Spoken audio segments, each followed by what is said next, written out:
presidential candidate and governor of Florida, Ron DeSantis, or as Trump calls him, DeSanctus or DeSanctimonious, or behind the scenes reportedly Meatball Ron and Tiny D, whatever you want to call him. Ron DeSantis did an interview with Jake Tapper on CNN, and it was what you could call a DeSantis disaster. Lies, as you might expect, and some not exactly nailed it moments with his answers. And I want to walk you through what was coined as a pretty notable interview, CNN getting to sit down with DeSantis and ask him some questions, because he's usually doing more softball type interviews. And we'll start with him getting asked about the fact that his appeal to a lot of people within the GOP seemed to be that he was a more electable version of Trump.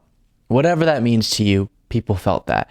And he would be more electable in the general election. But then, as he prepared to run for president, and then once he actually announced, he just has been sprinting to the right and has been trying to portray himself to the MAGA base as even more far right, it seems, than Trump is his attempt. And so how is that going to fit into the model that seemed to be, in the perception of some within the GOP, what would make DeSantis a strong candidate, more electable? And Jake Tapper asks him that question, and his answer is kind of funny because of the phrasing he used. So this issue gets into the state of the race, because some of your supporters are disappointed that your campaign has yet to catch fire the way they would want in terms of polling. One Republican pollster, one who is sympathetic to you, I was asking her about your campaign, and she said she thought the issue was you bumped up at the beginning because voters, Republican voters, saw you as a more electable conservative like Trump, Trump without the baggage. But then they say as you go further and further to the right on some of these divisive social issues that could alienate moderates, suburban moms, etc., Republican voters see you as less and less electable. What do you say to that analysis? Well, I don't think it's true. I mean, the proof is in the pudding. I mean, I took a state that had been a 1-point state, and we won it by 20 percentage points, 1.5 million votes. Our bread and butter were people like suburban moms. The proof is in the pudding, he says, which is, of course, funny because of his history with pudding, namely eating it with his fingers, apparently, at some point in time. Very strange.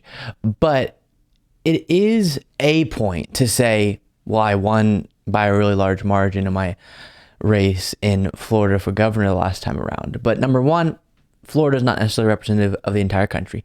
And also, even though we've seen him as very far right for quite a while now, he has really leaned into that in this race, which is after his reelection. And so it's kind of a new landscape now that he's trying to campaign nationally and identifying himself as very, very far right and very extreme in an attempt clearly to win over MAGA, but which might make sense for MAGA. You're not going to win them over by being more electable to the general electorate, but then how that fits into a general election, I really don't know. And I do think this will be a very campaign that's likely to fail miserably, which is fine with me, even though the alternative within the GOP is awful as well. And then I will say, as just a quick note, the line of, man, if we could get a candidate, and by we I mean from their perspective, the Republican Party, a candidate that's Trump without the baggage. What they seem to forget, and we just need to accept this as Americans, MAGA loves... Well, now, the way I was going to word that sounds weird. I'll go through with it. Loves Trump's baggage, okay? MAGA really is great with all, and loves him for all the reasons that make him horrible. And so thinking that taking away his baggage, we're going, it's fine, okay? Will make the perfect Republican candidate that motivates MAGA as they see Trump doing and also can win over moderates. It's just a fantasy. You're either going to have MAGA win over this battle within the GOP or more moderate Republicans. And right now, the moderates are getting smushed, which is an indictment of the modern state of the GOP.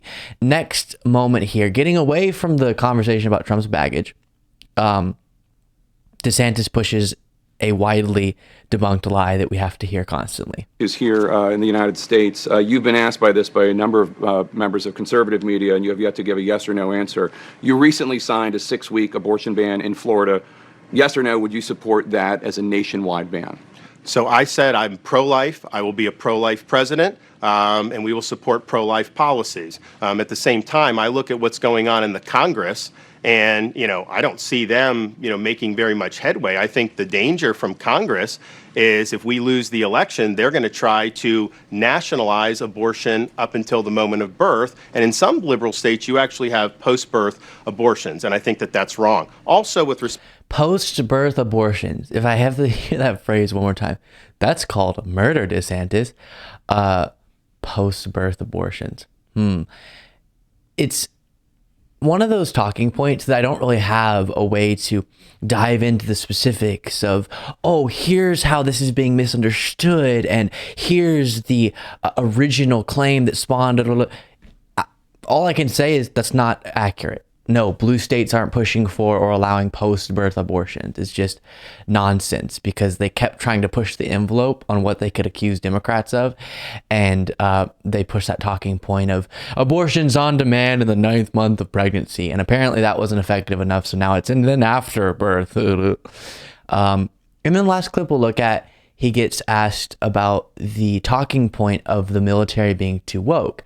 And Jake Tapper just has a really nice way to phrase this question, because he points out that when polled, respondents getting asked about why they're hesitant to join the military actually don't list wokeness as their number one thing. It's something very different. Take a look. I'll give you a copy of it if you want. They haven't released it, but I got my hands on a copy. And it surveyed people, I think 16 to 28 barriers to service, and beyond the ones such as don't want to die, don't want to be injured, don't want to be away from my family. The biggest issues were the number 2 issue, women and racial or ethnic minorities are discriminated against in the Army. Wokeness is listed here, but it's only number 9. Wah, wah, wah.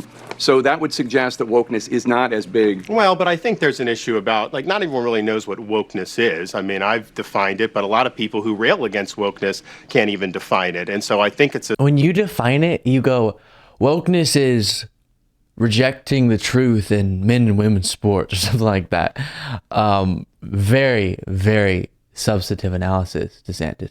So really the question was the most interesting part there, and then he gets on his normal talking points, because actually what quote unquote wokeness is trying to address, which would be the racial discrimination within the military, one of the things that would be concerned with if you were, at least with the original definition of woke, that it would be addressing one of the things that people list as a barrier to service. So it would be doing the exact thing they say they want to do, which is make service more appealing to Americans within the military. And they say wokeness is the reason why recruiting numbers are decreasing, or we've had trouble with that in recent years. And it's the exact opposite. So as is the case so often, these core talking points come from a place of just factless, free living, right? And I do love seeing DeSantis' almost pure fight back against woke campaign failing miserably. It's delightful. Thank you so much for watching. If you want to be a part of what makes this show possible, plus get access to the full video version of the show hours before all the clips are able to be uploaded to the YouTube channel, plus get the bonus show on the weekends, you can do so by going to lukebeasleyshow.com/membership. That's lukebeasleyshow.com/membership, and there's a link in the description.